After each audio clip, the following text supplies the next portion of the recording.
Hi, everyone. I'm Anthony Giuliano. This is the Asher Marketing Podcast, and our guest this week is Melissa Dunning. Melissa, how you doing? Terrific. Thanks for having me, Anthony. Well, thank you so much for being on the show. So you just started a new job not too long ago. Tell us a little bit about that. I did. I am the new Director of Marketing at Byrne Apparel, a company that makes workwear. Okay. Mostly outerwear for men, like coats and overalls, located in ASEAN, and they're a terrific company. I'm very pleased to be there. Well, great. We're going to dive into that in a little more depth, but congratulations on the new gig. And Thank you.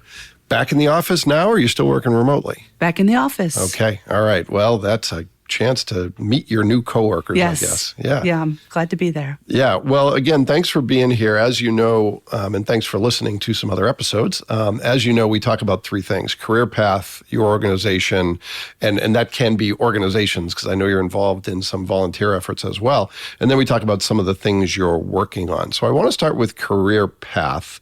You mentioned just before we hit record that you grew up in Northwest Indiana and then came to Northeast Indiana, where most of your career has been. I have a similar story. I spent about half my life in Massachusetts, but most of my career has been in Northeast Indiana. So tell us a little bit about where you went, starting with college. How did you decide on a career path, and what did that career path look like at the outset and beyond? Sure. Well, like you said, I grew up in Northwest Indiana, and my background is actually graphic arts. So I went to commercial art school in Chicago, and then I went into the summary overview is I went into advertising. I worked as an art director at ad agencies, then moved to Fort Wayne, continued in ad agencies, and transitioned into an account executive, and then transitioned more into marketing.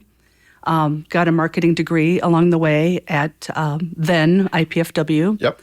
And then went client side. And Okay. I worked for Aunt Millie's Bakeries for 17 years in marketing.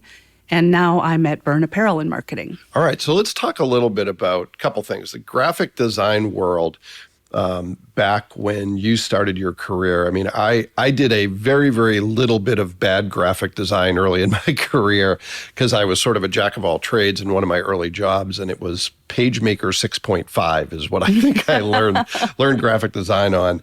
But, other guests on the show, Larry Wardlaw is one. We talked about how graphic design used to be typesetting and stuff Yes. that's completely unfamiliar to those doing it today. So tell us a little bit about what that world was like. Yes, that's exactly true, because I'm of the age of a person who started out in graphic design when it was, by hand. Mm-hmm. And I was in art school in the 80s.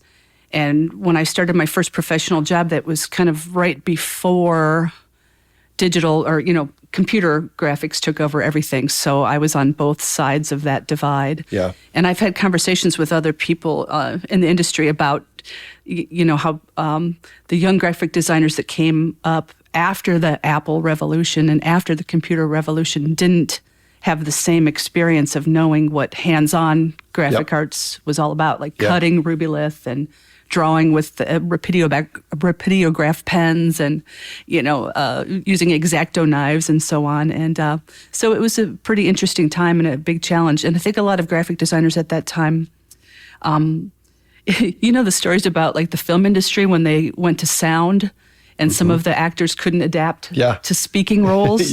Graphic designers had to either adapt to the Mac environment or you're not going to be a graphic designer anymore. So it was a whole different world. Yeah, sure. So why did you make the transition from graphic designer to the account side? We had a guest on recently who talked about being on the account side and hating it and rushing back to a world where he was doing more video production. So why did you make that transition, and what was that transition like? Gosh, I was probably the opposite. Honestly, I was better at being an account executive than a graphic designer. I was a workmanlike. I was okay. I wasn't that talented, Anthony, honestly. Well, I think it was just sort of more my nature that I was sort of organized and a planner. And just as I matured, I also had some mentoring. I was working at HPN Advertising, and Beth Miller was really mentoring to me and taught me a lot. Yeah. Yeah, well, my very, very limited experience in graphic design, one of the things that I was glad that I had that experience is it allows me a little bit to talk to designers and speak a little bit of their language. Exactly. I would never claim to know nearly as much as a full-time graphic designer does, but it does help you make that transition, I'm sure. To this day, it helps me working with artists and creatives to this day, I think, being able to speak their language, understand where they're coming from. Sure. So do you do any graphic design today, or are you completely out of that world? I can very, very badly occasionally Photoshop something a little, Yeah. Yeah. and then the artists just laugh at me. But yeah, I've gotten to the point where if you sit me down in front of InDesign, it still is InDesign, correct? Is that still what our friends in the graphic design world use? InDesign or Photoshop, it's like trying to speak a foreign language to me, and it's so different than... Don't even try. Yeah, I won't. I'll leave that to the professionals. Yeah. So, you've been in marketing in one form or another throughout your entire career. What are some of the changes that have been most impactful that you've seen? There's some obvious ones, but what are some of the things that you look at now and it makes it feel like it's a completely different world? Gosh, well, e-commerce, of course. Yeah. In fact, that's the biggest difference for me in apparel now compared to being in the food industry up until a year ago, because at Aunt Millie's Bread, we had a lot of digital things going on, but we did not sell product on e-com because we didn't have any way to fulfill, send you a loaf of bread in the mail. Sure. So coming to Burn Apparel, we're very strong on our e-commerce, and I work closely with the director of e-commerce, and some areas overlap. There's sort of marketing e-com and then the overlap between. Yeah. And it's so exciting to be able to see exactly every data point and how, one little thing that you do can affect, like, you send out an email and then you see how many people respond to it. Yeah. And you can, A/B test subject lines and see how that kind of trackability is a brave new world. Yeah. Yeah. Well, the way that I've described it to people who work outside of marketing is I say that when I started my career, it was more art than science. And today we've still kept the art, but it's probably more of a science than an art today. Yes. Yeah. It's a good way to put it. So for Burn Apparel, well, I want to get more into Burn Apparel in just a minute, but was e-commerce always a strength, or did that evolve over the past 14 months? Obviously, you're fairly new there, so you might not have insight into that, but I'm interested in that impact, how that impacted the business over the past year or so. More the latter. I think they had a strong framework that they had built or they were building, but then everything just exploded for them, during pandemic. And then they were fortunate enough to be able to ride that wave and to really take advantage of that. So now they're trying to grow even more. Yeah. We're trying to grow. Yeah.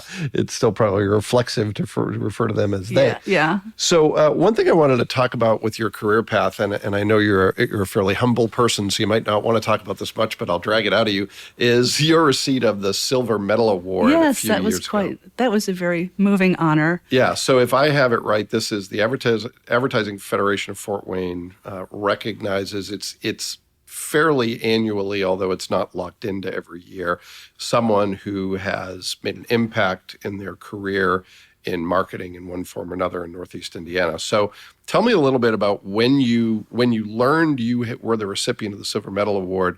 What was your response? Was it surprising? Did you say, it's about time? I've been doing this work all this time. Yeah, it was very humbling. It was in 2014. Yeah.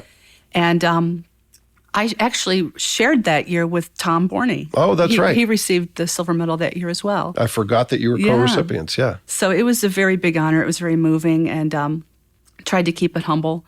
And so I always considered the silver medal to be kind of a lifetime achievement award. It's supposed to be given to somebody who has contributed to the advertising industry, their community, and the Advertising Federation. So I was very involved with the Advertising Federation for many years, and I was on the board, and I was president, and I was involved with the district, and it was a big part of my career, so I was very honored by that. Yeah. Well, and another facet of your career that at least seems to be important based on what LinkedIn tells me is your volunteer efforts. What are you involved with as a volunteer today, and why do you spend your time in that way? I feel very strongly about volunteering. Currently, I'm involved. I just started on the board of the Allen County Christmas Bureau, and I'm a big sister. Okay. And I'm also the president of my neighborhood association, which is less effort than you would think. Okay. Well, Don't I've heard tell that anyone I said described that. as a thankless task, so I'm glad to hear it's less effort than I would think. Yeah. I know you're good friends with one of my neighbors, so Who's that? Chris Stewart. Oh, yeah. Yeah, he might Chris be is saying, one "Oh, of the my president of the neighborhood should always get Yeah. on my case." No. Chris is one of my best friends. We actually served together on the Fort Wayne Trails board. So Okay, yeah, he's a great guy, a great neighbor. Well, hopefully he doesn't annoy you too much with No, his he's requests. the best. Okay, He's good. The best. So those are the only things I'm doing right now. I'm not doing extensive volunteer work, but I have been involved in the past in a lot of arts organizations, Cinema Center, the ballet, the art museum, and I just strongly feel that it's a win-win-win to be involved as a volunteer. Yeah. Number one, you're helping your community, of course. Number two, I think it really helps you with your own personal and professional development. Yep. Because you can do things for boards or for committees that maybe you wouldn't be doing in your career, or do them first. Like, for example, I did a lot of public speaking with the Advertising Federation before I ever did it in my job. Yeah. Or I did a lot of event planning. Yep. And number three, networking. You know, you'll meet people that you wouldn't have met otherwise, Yep. and they can become, great networking and referral sources, and people who become friends and connections for your whole career, your whole Yeah, life. I agree with that 100%. Last night I was talking to a group of young aspiring entrepreneurs, and I was talking about, the shortcut that you can take when people, a lot of times younger people say, well, how do you get 3 to 5 years of experience if every job wants you to have 3 to 5 years of experience? And I said, one of the few shortcuts you can take is volunteer in a way that allows you to showcase the skills you want to be known for. 100%, So, yeah. I totally agree with that. Yeah, and that's something it's great to see that you've done that, and I think anyone who has done it knows the benefits of it, but it sometimes isn't obvious to those who maybe aren't yet starting their careers. So let's talk a little bit more about Byrne Apparel. I will admit I know a little bit about the company, but not much. So anything you can tell me will be new to me for the most part. Tell us a little bit about the company's history, its primary focuses, and what you think makes it different and better perhaps than some of its competitors. Okay. Well, it's been around for over 100 years. The company and it's family owned, still family owned. It was started in Byrne, Indiana, and it's now in Ossian. And the company provides workwear to hardworking people, Yep. largely outerwear for men, like coats and overalls. It's a competitor to, a lot of people know Carhartt, but for a more affordable price. So it's a really great brand promise. It's an excellent brand promise to have, same quality of product as the big national brands, but at a better price. Yep. So it's a great position to be in. And I'll tell you, I hadn't heard of them. They're kind of quiet. Yeah. A lot of people don't know who they are. And when the recruiter called me about this position, he said, "Have you heard of Byrne Apparel?" I said, "No." And he said, well, they're a great company, a great group of people. And I thought, yeah, everybody says stuff like that, Yeah. But Yeah. I found out pretty quick they really are a great company, a great group of people. So I'm very pleased to be there. They really take care of their people. They do things the right way. They have, strong values. I mean, just in my first couple of weeks there, I was working directly with my boss, who's the VP of Sales and Marketing, to Yep. catch up on some social media questions and comments from customers, and they had gotten a little behind because of people leaving. Sure. And, of course, we have a 1-year warranty on products. We had a guy who was complaining that a pair of overalls that he had had for 10 years had a button fall off, and my boss immediately said, "Replace them. We'll replace them." Wow. And I was just really impressed that they will stand behind their product even after 10 years. Wow. They're really good to people. Yeah. So Yeah, it's that's great to see. Yeah. So is there any industry that Byrne Apparel specializes in? Is there any line of clothing? Is there anything that is distinct, or is it pretty much what you would expect across the board for workwear? I'm just still learning the apparel industry. And I think there are kind of standard selections of outerwear and insulated, but not only does our product line it might have like more features and benefits than a national brand, like, some inside pockets that hold a carpenter pencil And again, at a more affordable price. Yeah. We also have a selection of, jeans and T-shirts and shorts and hats and, gloves and all kinds of things. And my husband's looking through a catalog going, ooh, I want one of those and I want one of those. I didn't know you had that. Well, I will claim to know less than zero about fashion, but it's always surprising to me when brands like Carhartt take off with people who probably haven't done an honest day's work in their life. Do you see any of that? Is there any, do you have customers who just like the brand and don't really use it for its intended purpose? We'll take it. You don't have to be a construction worker. Yeah. If you just want to wear one of our coats, we'll be happy to sell one to you. So what about markets? Is it a product that's primarily domestic? Is it all over the world? Where do you sell to customers? United States. Mm-hmm. Yeah.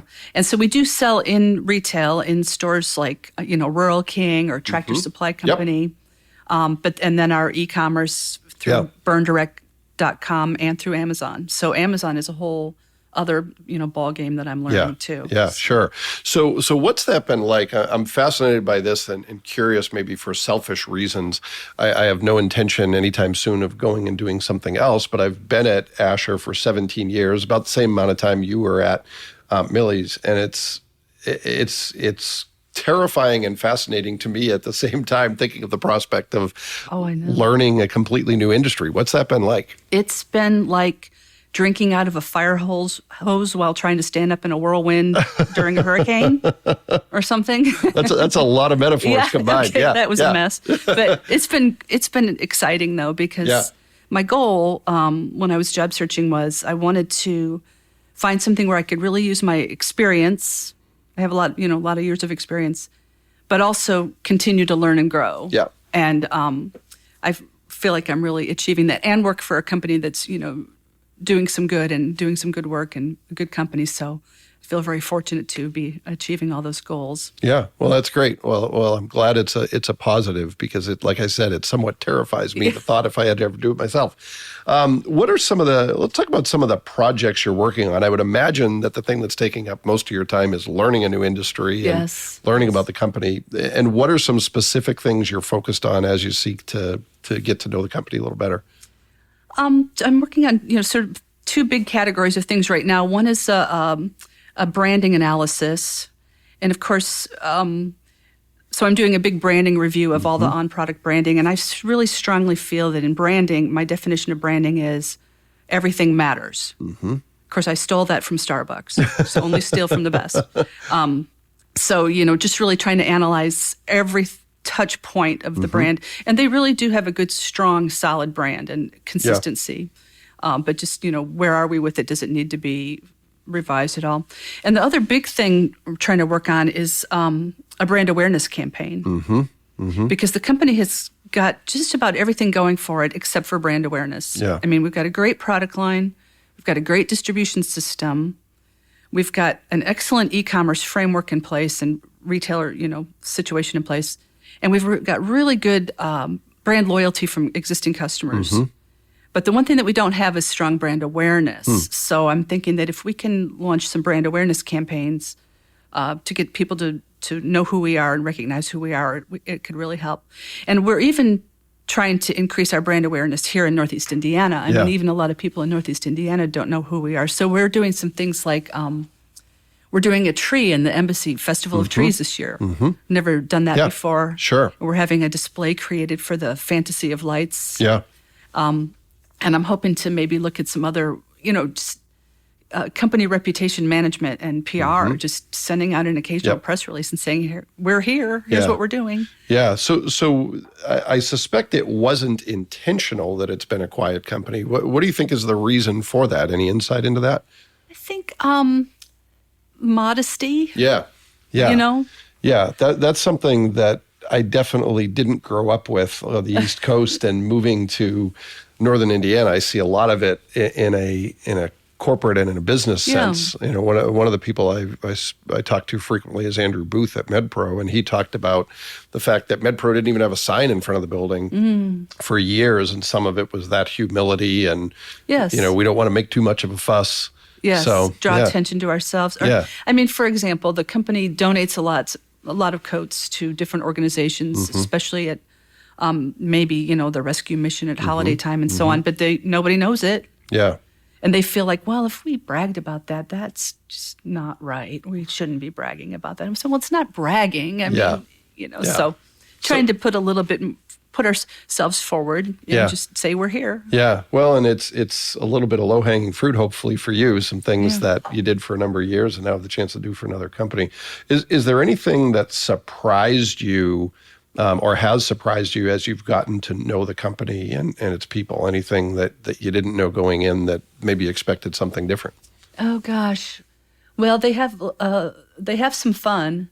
So that's rewarding. Yeah. They have nice offices. They just remodeled their offices. But they have, I hope they won't mind me telling these stories, but they have Beer 30 every Friday, where they basically stop working at 3 o'clock and start drinking beer. Yeah. And they have, the haircuts for employees. And they have a nacho cheese alarm that goes off when they make nacho cheese. Oh, wow. So they've got a lot of personality and fun. Yeah. Yeah, sounds like it. Well, that's always enjoyable. a good thing. It makes it a little easier to go to work every day. I said you have to gain like 10 pounds when you start working here because everybody's constantly eating nacho cheese and everybody's bringing in donuts all the time. Well, they're trying to sell you new clothes. So if you gain some weight, you go up a size and then, That's a good strategy. There you go. So obviously that's a lot, learning a new company and working on branding. Is there anything else that is on your plate that's substantial, that's either keeping you up at night or getting you excited or maybe a little bit of both? Oh, gosh. Well, I just started volunteering with the Allen County Christmas Bureau. So I'm trying to learn that organization. Yeah, tell us a little bit about it. I think some people will know that organization, but others may not be familiar with it. It is an organization that has been around for a number of years, and they match donors with families in need at Christmas time, and they get people to adopt a family. And I don't have all the brand story down here quite yet, but I think it was something like 350 families last year that they served. And I helped with the donation process in the warehouse, and it was amazing, how many gifts and donations came in and out of there. I mean, just like dozens and dozens of bicycles, for example. Yeah.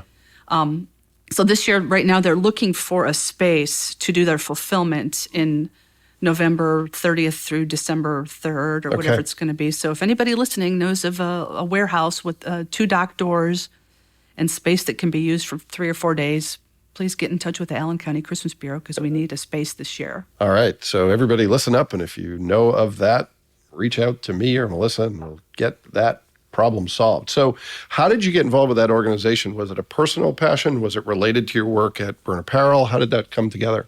I had been a donor. I had just, donated to them. And then I had some time. I was able to volunteer. So I just sort of stepped up the volunteering there. And then they invited me. Now, I mean, you're involved with Fort Wayne Trails and lots of other organizations too. So you're definitely have that volunteer mindset as well. And I admire that. Well, yeah, and it goes back to what we talked about earlier, and again, kind of referencing something I talked about with the group I was speaking to last night. When I started my career, I was always thrilled to be asked and felt like I had to say yes when I was asked to serve on a board or a committee. But what ended up happening is I ended up serving on some volunteer efforts that I really wasn't all that passionate about, and it showed. I didn't really contribute as much as I should have or could have. Later in life, I said, hey, I'm still going to feel honored if somebody asks, but I'm going to be selective in where I give my time. And I'm really fortunate that, my volunteer time is pretty much all Fort Wayne Trails and Indiana Tech, 2 organizations I have a great relationship with and a lot of affinity for. So, the passion kind of just comes naturally when you care about the organization. So I know a lot about that, and sounds like you've got the same advantage with the Christmas Bureau. Yeah, they're a good organization. Yeah. All right. Well, we're going to switch now to the speed round of the show where we talk about some of the things we've already discussed, but in a more concise way, if you will. So, you've made a career change that, came after a long stint with one employer, but it's not the first career change you've ever made.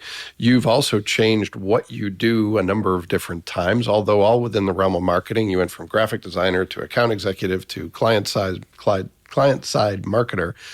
What is your best piece of career advice? In other words, when you think about what you've learned about building a career, if somebody was asking your advice about how do you build a career path successfully, what would you say? Oh, gosh. That's a good question. I don't know that a lot of my choices were planned, exactly. Sure. But I think I would give two pieces of advice. One is do volunteer work, which I already talked about why that's important. And number two, my life motto is, and how it has always been, try a little harder. Yeah. So that's what I would tell them. Try a little harder, which it sounds like a lot of work, like slave driving. Yeah. But I don't mean just working a little harder, because yes, it is working a little. Like if you're an art director, don't just show 2 ideas, show 3. If you're writing a marketing plan, don't just check your facts, double check your facts. But it also means trying a little harder to understand somebody else's point of view, or trying a little harder to improve a relationship. So try a little harder. Even silly little things like, sometimes I think, does this blouse need to be ironed? Yeah, try a little harder. It needs to be ironed. Yeah. Yeah. Well, that's great advice and unique from, I think, what any of our past guests has said. And I like that a lot. I mean, one of the things I've learned as I've gotten a little older is I don't always, and those of you who know me will back this up, I don't always live by it, but I do believe that you always want to leave situations knowing you gave your best effort, whether that is a relationship or whether it is your work. It takes less time because you don't churn as much about all the things you could have done or should have done. Yeah. So, yeah. Exactly. Yeah. Well, really good advice. All right. Second one, this is probably something that's fresh in your head because of the work you do. But if you were trying to capture the Burn Apparel brand in a phrase, something concise, if somebody stopped you and said, hey, this new place you work, tell us about it, and you've got 30 seconds, 60 seconds, what would you say? Oh, gosh. Well, I'm trying to learn the elevator speeches. They come pretty naturally, but the company's tagline is "Let's get to work," and we've got big signs on the walls that say "Let's get to work," and it certainly fits with my approach. Sure, and it fits with workwear. Yeah, but our mission statement is that we supply workwear to hardworking Americans that's made right, made to work, and made affordable. Okay. So that's it's pretty concise. One of those mission statements that's pretty good. Yeah. Well, I know I've heard you say that you don't like mission statements. I don't like a lot of mission statements because, that's a good one. I would hold that up as a model for what they should do. It's pretty good. It's right on, I think. Yeah. Well, and the flaw that I find with most mission statements is they're very well intentioned, but what ends up happening is they're written by committee and all these well-intentioned people kind of have the word that they insist be in the mission statement, or they want to move the comma to a certain place. And it ends up, there are pieces that work well for everyone, but the whole doesn't work all that great. But I really like that one. Could you give that to me again? I want to hear it again. We supply workwear to hardworking Americans that is made right, made to work, and made affordable. All right. Well, that was a test and you got it right. So there you go. That's a good one. Yeah, no, that's really good because it's descriptive and it is portable where it'll mean the same thing to multiple people while also being very, very specific, which I like. It's a good one. Yeah. And it's not, like you were saying, my new boss says people buy their words at Costco in bulk. Yeah, for sure. Well, and, the flaw, I think, with many mission statements is after hearing them, you don't know any more than you did coming into the conversation. But in that case, it really, I think that's a great position to have. Yeah. So yeah, good for you, Burn Apparel. Great job. Thanks. Yeah. And then the final question is related to everything that's been going on for the past 14 months. When we started this podcast, it was a byproduct of the pandemic where we were trying to do some new things at a time when we were forced into some innovation, but also had the opportunity to do some new things. And when we started the podcast, we were talking to people about, resilience, and we still need a lot of that in the world. But as we're coming out of the pandemic, we've changed the question to what you've learned over the past 14 months. What is something that you took away from the last year or so that you think will stick with you and that you think is worth sharing with others? Oh my gosh, that's a tough one. Well, the unique situation for me was that, I was job searching during the pandemic, and Yeah. it was the first time I had been job searching in 17 years. Yeah. And it was so, and it's not really pandemic related, exactly what I learned from that, but except for it was even more challenging to be job searching in a pandemic than, I mean, it was all, Zoom interviews and so Yeah. on. But this is kind of ironic to say, but I had to learn how to tell my story. I had to learn how to define my brand and tell my story. Yeah. And it took me a while to do that. Yeah. And I thought, I'm in marketing. How can I not know how to Yeah. communicate my brand? But I just hadn't done it in so long, and I was a little modest and didn't want to tell my story. So anybody who's job searching, that's my number one piece of advice, is learn how to tell your story in a succinct way. I mean, like just a little examples. An interviewer might ask me a question like, how many people were on your team? And in the beginning, I would get kind of tongue-tied. I'd be going, well, I had 5 people, but then 1 left, and then I had this, and then I had, Yeah. over time, these Yeah. things happen.